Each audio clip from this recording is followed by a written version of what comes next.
I would choose peace over war. Napakagulo ng mundo ngayon. Sasali ba tayo sa gulo para magkaroon ng kapayapaan, para tayo magkaroon ng matagalan at makabuluhang kaunlaran?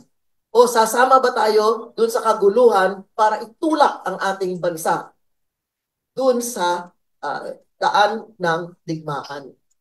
We are 110 million people.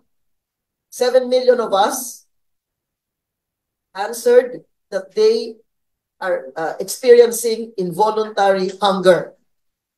On the other hand, our government says we have so much money, enough money, to buy 20 fighter jets. Ang kailangan ng tao, pakpak ng manok, hindi pakpak ng eroplano. Hindi makakapakain sa tao yung pakpak ng eroplano. So, yung maliwanag po dyan, war or peace? I choose peace. I will defend it up to my last dying breath. And anyone who says they prefer war, kahit na po kayo kumikita sa gera, talo pa rin. Nobody wins in any kind of war.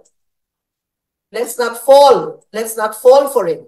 Because we don't want to be in a proxy war. Tayo gagamitin, tayo mamamatay, tayo mabubulok, lahat ng pinag-ipunan nyo, lahat ng ari-arian na pinaghirapan ninyo, malulusaw po lahat.